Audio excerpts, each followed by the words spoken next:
I used to be employed as a security officer at a modest-sized warehouse nestled in the heart of my city. The shift was overnight, not exactly my first choice, but the compensation was undeniably generous compared to other available opportunities.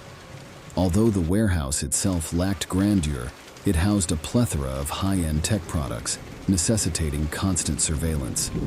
My responsibilities primarily involved monitoring cameras, patrolling the premises, and occasionally completing paperwork. One stormy night with rain pouring down and intermittent thunder adding to the eerie atmosphere, I found solace in the tranquility, knowing that the inclement weather would deter any would-be intruders. As the closing shift workers bid their farewells, leaving me with the warehouse from 10:30 p.m. to 6:01 a.m., I embarked on my route and patrols. The sound of rain drowned out any other noise, creating a cocoon of isolation within the warehouse's walls. A couple of hours into my shift, I decided to take a break from the monotonous surveillance and conducted a routine security check. While traversing the warehouse, a faint beeping emanated from the security room, signaling an alert from the backdoor latch sensor. Hastening to investigate, I found no one outside upon checking the live camera feed. Dismissing it as a false alarm possibly triggered by the rain, I deactivated the alarm and inspected the door, finding nothing amiss. Resuming my duties, I began documenting the incident when a loud thud reverberated through the building, causing me to startle. Uncertain of its origin, I ventured into the hallway, straining my ears for any further disturbance, but heard only the relentless patter of rain. As I combed through the warehouse, my apprehension grew, culminating in the discovery of the front door ajar and water puddles indicating unauthorized entry. Retreating to the security room, I barricaded myself inside and alerted the authorities, fearing the worst. Minutes felt like hours as I awaited their arrival, each sound amplifying my anxiety. Eventually, the police arrived and apprehended the intruder, who had been lurking in the storage area armed with a menacing hammer. His vacant stare sent shivers down my spine, leaving me haunted by the sinister events of that night. Subsequent investigations revealed the perpetrator's intoxication, attributing his actions to substance abuse. The motive behind his intrusion remains a mystery, but his apprehension provided some semblance of closure. While I've since bid farewell to my nocturnal duties at that ominous warehouse, the memory of that fateful night still casts a pall over me, particularly during rainy evenings when the world is cloaked in darkness and uncertainty. If you liked this story, subscribe to the channel to stay tuned.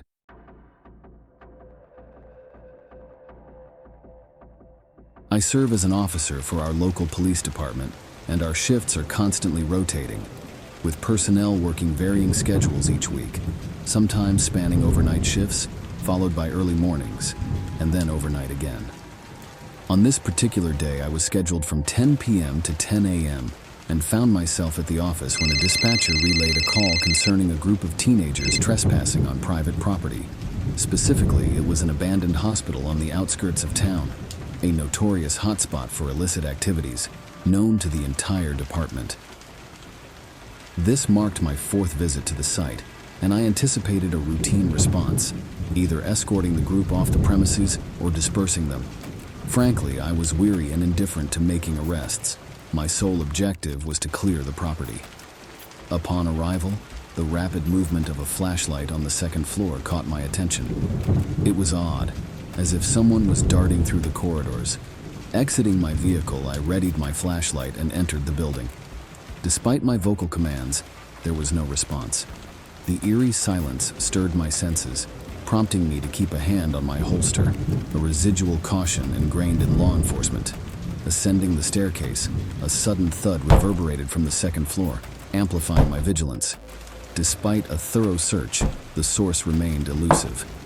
The discovery of fresh cigarette butts hinted at recent occupancy, raising concerns about their mysterious departure.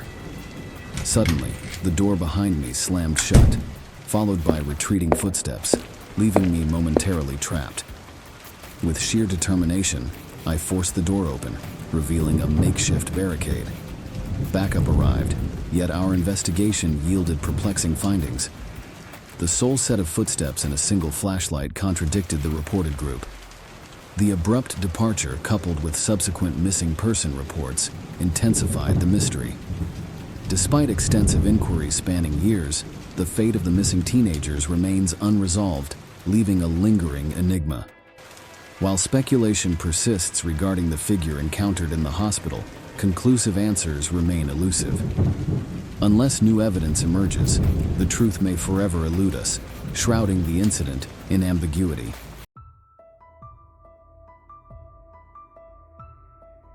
It was a wintry night as I pulled into the gas station parking lot. I was scheduled for the overnight shift from 11 p.m. to 7 a.m., a routine I had been accustomed to for several months. Admittedly, the job wasn't my favorite, but given the challenges in finding alternative employment and the alignment of night shifts with my personal schedule, it was a compromise I had accepted. Every night was a struggle against fatigue, but I soldiered on. Arriving at the station, I parked alongside my coworker's car, the only other vehicle in the lot. After relieving him of his shift, I settled in for the night. My manager had left a list of tasks, seemingly manageable and expected to take no more than an hour. I procrastinated, hoping to stave off drowsiness. Around midnight, a car pulled into the station. Glancing out the window, I spotted an old SUV parked at one of the pumps.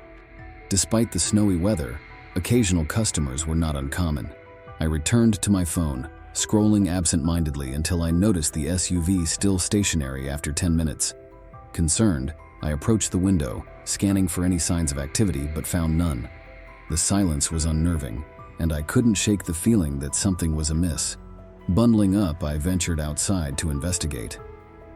The bitter cold reinforced my suspicion that no one should be lingering in the car. As I approached, I peered inside, calling out to check on the occupant. No response. Confused, I scanned the surroundings, noticing footprints leading away from the vehicle toward the building's side.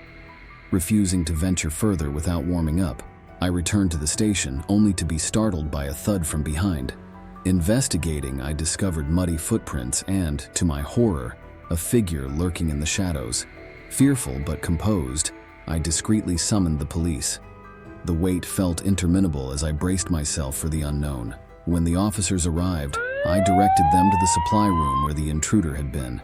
Yet, to my astonishment, the room was empty, save for traces of his presence. Despite thorough searches in the following days, no trace of the mysterious figure was found. The incident left me haunted by unanswered questions. Who was the man, and what was he doing? His enigmatic presence lingered, a chilling reminder of the inexplicable events that transpired that icy night. I landed my first job this year, working as a delivery driver for Pizza Hut. At 16, it was just a part-time gig, a few days a week after school. I opted for Pizza Hut because it seemed less hectic compared to other places, and I didn't want a job that would constantly stress me out. The initial months passed uneventfully, with the job feeling monotonous and forgettable most days. But then came an experience that would stick with me forever. It was a Friday evening, and we received an order just before closing time. The delivery address wasn't far, but it led me through a part of town I rarely ventured into.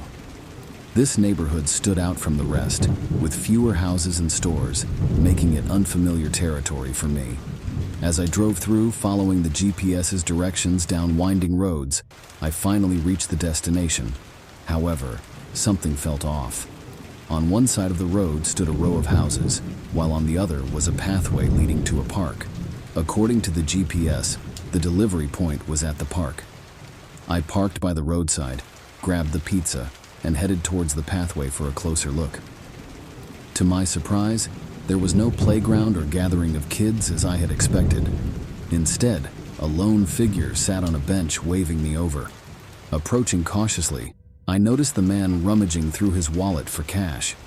His solitary presence in the park at night, coupled with the unusual delivery location, raised my suspicions. As we exchanged pleasantries, the man's behavior grew erratic. He began muttering to himself, repeating phrases like, "I'm okay," and "everything's gonna be okay." Concerned, I asked if he was all right.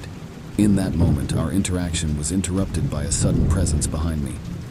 Turning around, I found myself face to face with a masked assailant brandishing a knife. Terrified, I complied with his demands to empty my pockets. To my horror, he then forced both me and the man from the bench into the nearby woods. As we trudged deeper into the darkness, the man beside me suddenly pushed me to the ground and bolted in the opposite direction. The masked assailant, surprisingly, gave chase, leaving me momentarily alone. Seizing the opportunity, I scrambled back to the path and called the police. Despite their prompt arrival, both the masked man and the other victim had vanished without a trace. I couldn't fathom why the other victim had pushed me down, but it likely was a desperate bid to escape. While I empathized with his plight, his actions had put me in harm's way. Nonetheless, I couldn't help but wonder about the sinister intentions of our abductor, who showed no interest in our possessions. It was a chilling ordeal, one that left me shaken but grateful to have escaped relatively unscathed. I was on the final leg of my delivery route, delivering the last pizza for the night. It was well past the early morning hours, around 2 a.m. I reside in a relatively small town, and I work for a local pizza joint, one of the few places that offer delivery service, especially given the sprawling nature of our town with its scattered layout.